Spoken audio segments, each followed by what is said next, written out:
when I'm 8 years old. Sebab saya tak pernah jadi atlet, dan sekarang saya mula jauh ke belakang, tapi I have time and I'm disciplined. I know I can get there with enough time and hard work. Interesting. And talking about, goals, purpose and everything, like, trying to be the best version of yourself and trying to change the world and try to make the world a better place to live and everything, that has this idea of perfection, right? So talking about perfection, there we are going to dig into the theme of this exhibition, Utopia. So, I'm going to go with that thing first, and then after that, what you can comment on that. The idea of Utopia, right? So, what is the philosophy of Utopia in art, or at least in your artistic perspective? I think this idea, artists, they can portray anything. I mean, they can create anything through canvas or any other media. So that allows them at least to get imagination to have a sense of utopia, right? So from this perspective, what is the idea of utopia that you want to bring? And can you please elaborate on that? Okay. Actually, Utopia is originated from the book called Utopia from Sir Thomas More from 1516. So I get the idea from there. Is imagine island called Utopia that everything is perfect in terms of social, economy, political, but it seems it's a dream. It's a dream-like world.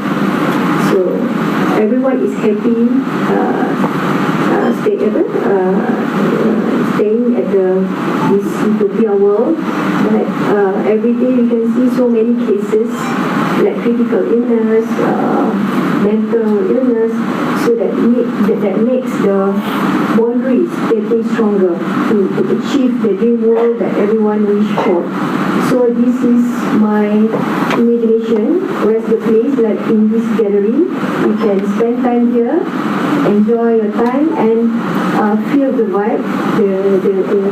Everything seems perfect. The imagination, the colors that makes you more happy and will improve your mood. I hope this can help the human to feel that way and reduce the stress and feel the joy living and seeing the other. I think since Utopia is slightly tied to the idea of perfection, personally, I notice that the more you read, the more you learn, the more the boundaries of Utopia moves further and further away from you. And at times, my body is very used word, the more ignorant you are, the easier it is to achieve that definition of Utopia. Because you are living in a very small bubble, but the more you learn, you read, you upskill, it gets further and further away. But that's why it's called Utopia, right? It's perfection which often is unreachable. It's in your mind, but it is unreachable. But that's the beauty of it. In a practical sense, I'm starting to learn that perfection is the enemy of progress. At times, the pursuit for perfection makes you so risk averse that you do not want to put it into actual action or to concretize the plan and actually execute it. So I'm starting to learn what to do. And especially, I think I was speaking in front of Raja Sati in the UN. In this world, 90% of success is just what you appearing. Just appearing, datang je dulu. And do not think that you need to craft something to perfection and only then you do it. Especially being young, we can afford to fail. And we can afford to make mistakes.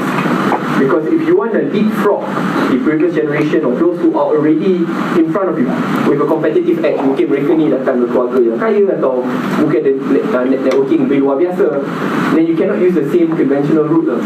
You need to afford to learn from mistakes. You need to dare to take risk and learn from it. I take a very different viewpoint in life, which is selalu orang kata kalau orang tu buat kesilapan tu telah pun dicatatkan dalam mana-mana lah di social media ke atau dekat dalam CV dia, kita patut lagi takut untuk ambil dia. I take a very different viewpoint.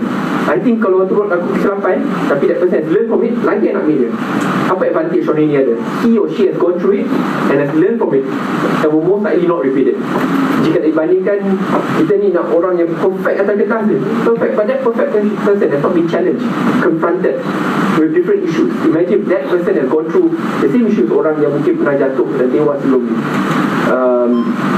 So I think that's where speaking in front of young people from multiple different backgrounds, dare to take risks, do not be afraid to make mistakes, just don't forget to learn from it, and seize the moment and opportunity through action instead of just planning at the back for a very, very long time. Thank you. Oh, alright, thank you, Reddy. And next thing that I want to ask related to Utopia as well is the idea that you mentioned previously. I like it. You did a lot of experimentation in your artwork, right? So, in balancing or in making ways to, I believe that you also sought to learn from instructors, art instructors. I don't know how the detail of your art learning, right? Because you're a self-taught artist, notwithstanding. What I'm saying is that what I want to ask you is, how do you see art as becoming something which has a standard, or does it have to be where does the fine line between creativity, between going out of the box and going through the standard formal education that art institutions offer? I mean, how do you, for instance, you use crushed diamond in your work, right? At a large scale, I mean, extensively. So, which from my limited artwork understanding, from what I've experienced, I haven't seen people do as extensive as yours. So, from that perspective, so how do you follow the standard that people or other artists, previous artists did, and started to experimenting on yourself, on your own identity or your own artworks? Every masterpiece that I try to portray something unique, different from the other artists. So, like Crush Diamond I'm using is just my idea. It's coming because I want to see the painting is looks like live. So when I pour the diamond, the effect is more glittering and it's more and look like something is alive. And it's like the painting is dancing. Dancing, yeah. So I think that idea will be good if I'm using the diamond, because I didn't see any artist doing this technique, and most of my technique also I'm doing the experiment by my own to create the uniqueness different from others. Because if we follow just a stereotype, everyone doing the same, there is no specialty, there is no special touch on your masterpiece itself. Okay, with that, I want to ask you, can you please explain to me or to us how did this thing come about? I mean, what technique did you use? Only this, spoiler. Okay, because before this, there is a person asking how I make this the effect. So this one is it's called Raining the Fire painting. I'm using the technique, it's a pouring technique, and Chinese ancient brush to make it's more detailed and it's more precise. You can see, even if you can see closely, it's so small. So I mix with some medium.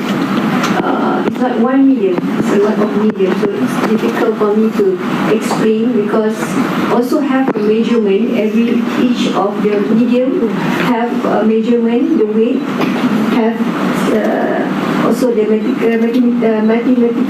mathematical just a calculation to make it steady. And the result and the colors also have a different shade. So there's so many experience and so many technique that I'm using for this artwork. Alright, so it's not just simply putting your hands all over the canvas, yeah? Okay. Alright. Yeah, so with that, one of the, dilemma. That one. Yeah. Okay. So maybe to auction. Alright, so about one of the dilemma of the artist is that when will we stop? I mean, when you paint and then you get consumed by what you're doing, one work, right? One piece of your work, and then you start to paint, and then you don't know when to stop. It is often in the case that you feel like this can be better. So you want to reach that perfection idea, So what is your take on that? When do you stop? Yeah, that's basically the question. When do you stop? When do you think that, okay, this artwork is enough, I want to stop? Okay, stop. Okay, actually, until now, it's never stopped. But I try to stop it because there's no perfection in everything that we do in our life. But when I feel that, okay, I need to stop, then I stop. But if I have more time, then I feel I want to change it to make it more perfect. But in abstract, there is no perfection. It is only the how to express your emotion through colors, basically. Alright, so I want to ask a question to Wendy. So Wendy, concerning art, people also often have the stereotype of, art doesn't.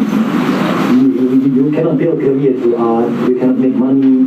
It is something that the less critical, people often say, right? Less critical subjects, right? So with that, what is your take on that? Mind you, do not be trying to compliment sort of just directly give your thought about art and things that these less critical subjects. What do you think? Yeah, I mean, this dilemma is not a new dilemma, or is it a generational specific dilemma? Because some of the most expensive art pieces are truly valued when the artist pass away, which has this really weird dark touch to it, which ties back to how finite that art piece is. The more exclusive, the more finite, the better it gets. I think my take on this, again, as a policymaker, I'm speaking as Saddiq as policymaker, some of the most successful artists are the ones which are multi-skilled and multi-talented. I mean, you just heard Latin's story, right? I mean, she transitioned from accounting, self-learning, and now specializing in very specific art tactics, like using crushed diamonds. If you look at the most talented artists in the 1900s or 1800s, these people call them polymaths. They're polymaths are experts in mathematicians, and at the same time they also draw a lot of art and do a lot of paintings at the same time. Sadly enough, the value comes after. But that is the case, because this is a particular field where smartest, brightest people come together and come up with the quirkiest of art pieces where no one else could ever fathom or think of doing. So to me, there is a value behind it, and that great value is being multi-talented and being able to mix everything together and showcasing it via an art piece. And again, don't just look art from a painting canvas kind of a perspective. Art is actually tied to culture, tradition.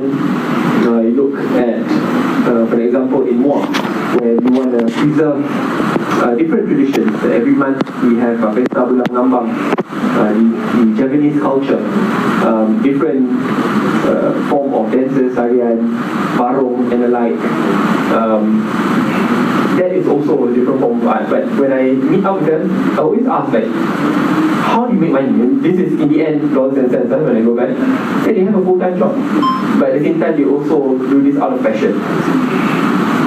Those who are at the top of the top will have the luxury and liberty to specialize and then to focus on only that one field. But the fact of the matter is the majority do not, especially in developing countries like Malaysia, where we aspire to become a developed country, we haven't reached that level yet. I mean, just go to Islamic Budaya and see how many people actually purchase tickets. How much are we willing to spend? The average Malaysian is willing to spend. When we go to art galleries, how many people are willing to spend? I mean, the rich of the rich will definitely do so, but in Malaysia, the majority, of course not. So it's about balancing that. So to me, as a policy maker, how I balance it, I say it's best to ensure that they are multi-skilled, so that if anything were to happen, it will not fall through the cracks of the system. Alright, and also, commenting on your explanation that, I agree with your perspective that people polymath, previous artists like Leonardo da Vinci, right? They are Da Vinci is basically he's doing art out of wind. I see. His true passion is in engineering. He just want to fly. So he draw a lot of mechanical things on how to add projectile and things like that, right? So that builds actually previously people living in the age is that art is a visual art, fine art, drawing, things like that is like very, very required. It's a required thing, like a photography, Everyone have a photograph right now, right? So everyone have phone, cameras, things like that. Back then they have to draw people, right? So that's a very required skill.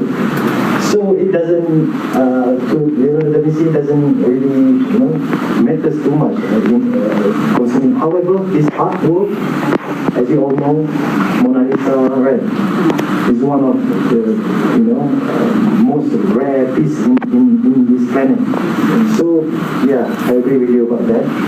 Meaning you have to be multi-skilled, and sometimes you didn't know that your other skills may have elevate your situation. Okay. Alright. So let's go to, I think it's going to be last up in about. Open up question to the floor. I don't know whether that's in the plan. If you guys have any question, by the way, please.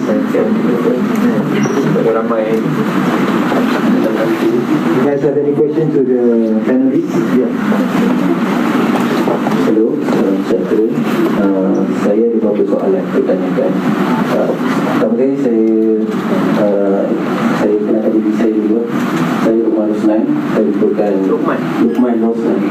Saya merupakan pengiat seni jugalah dalam industri seni.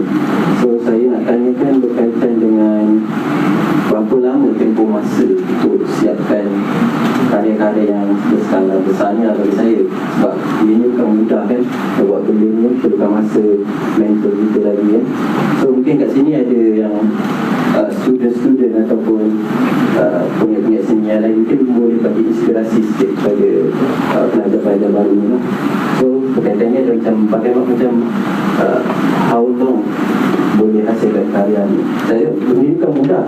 Saya seorang artis sendiri pun saya buat pun taklah besarnya kan, 2-3 kali ambil masa dalam 2 bulan, 3 bulan baru boleh buat solo. Macam mana kita dapat data sendiri lah.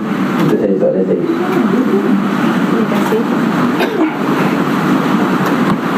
Terima kasih untuk soalan. Okay, basically hasil karya saya dia tak spesifik masa dia. Ada yang mengambil masa 3 bulan, ada yang sebulan, even ada yang 1 minggu. So saya faham situasi tu, macam mana nak buat skala besar dalam jangka masa yang begitu singkat.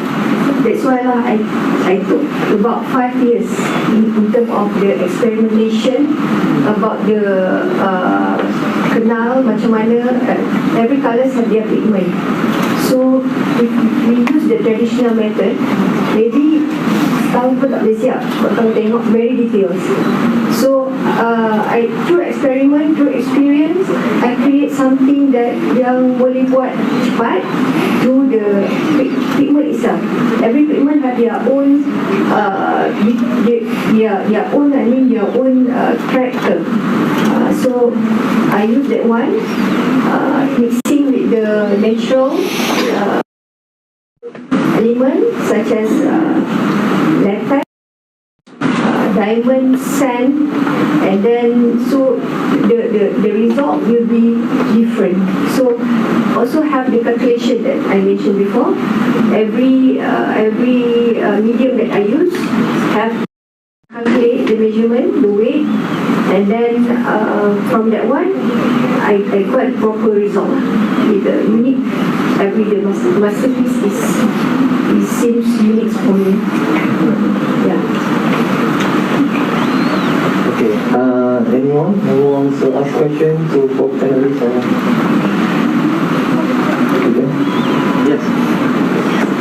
Hello, I'm Shanice. I'm a MBA student at University Malaya, and now I'm currently interning for in art industry. I'm just curious that are you doing this art by yourself or do you have a team behind you?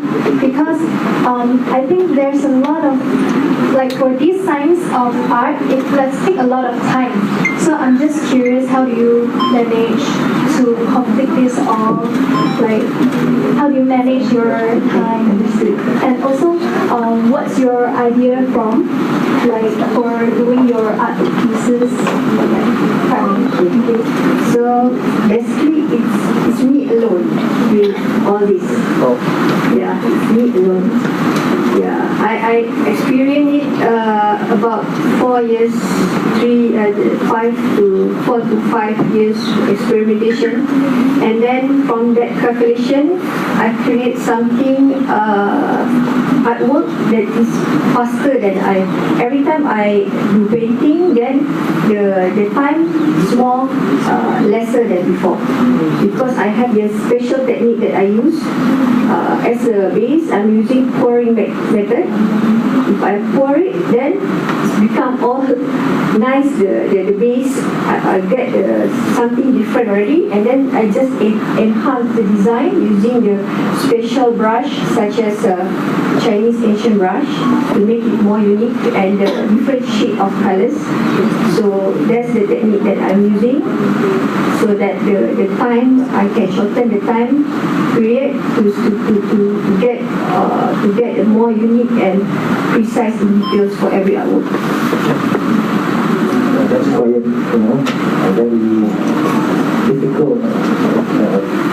difficult process, right? Because I believe all of this work here is in between 2 years, right? 2024 to 2025. So yeah, having 2 years for all this, yeah, but the experimentation itself is more than 4 years, 4.5 years. All right. Anyone have last questions before we proceed to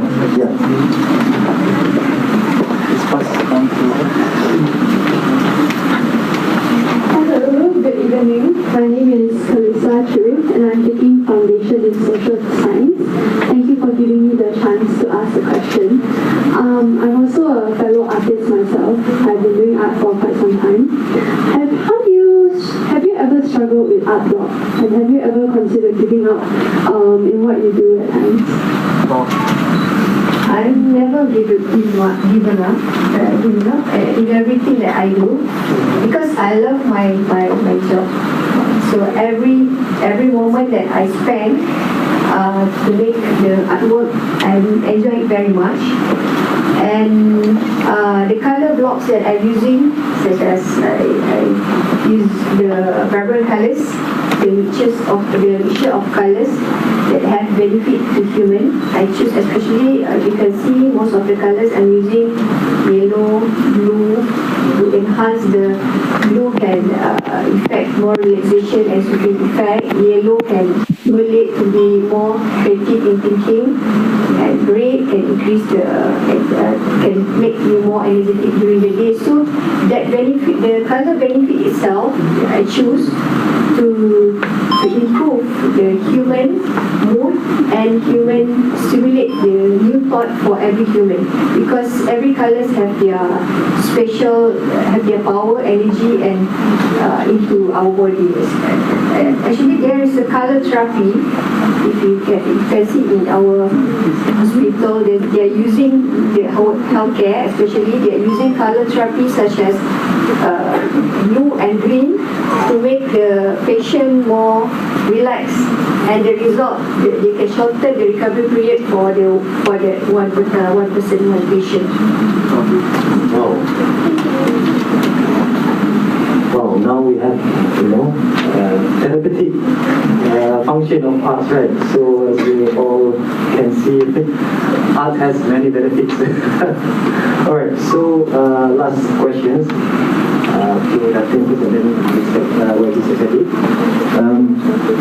So what is your take on, what do you hope from this exhibition, Utopia? What is your hope for this exhibition? What do you aim in terms of its impact, in terms of its message, idea to the youth especially, and to the nation as a whole? Meaning, what do you expect? Do you expect people to start adopt or have the realization about aiming for perfection, within imperfection? I mean, what is your take on that? You mean the Utopia itself? Yeah. So, my dreams is that everyone will be happy and enjoy, takes the time. Maybe, if in Europe, in most of the lunchtime, they spend about 30 minutes to go to art gallery to stimulate their new thought and get new ideas. So I hope we all can do the same, so that we can be more refreshed and get a new idea using colors to stimulate the new thought and innovate something different. So, as a therapy. Jadi lagi mengenai seni dan anak muda dan masa depan ni kan, apakah yang for example, people sometimes talk previously, some ideas they talk absurd, right? Macam waste of time, things like that. For example, when the Mahathir wanted to build the big, infrastructure in our country, people look down on the idea, the waste of money. Jadi, in actuality, it has a long-term impact, right? So, meaning sometimes people see art as something that, or improving the art scene in Malaysia is as something that is, should be,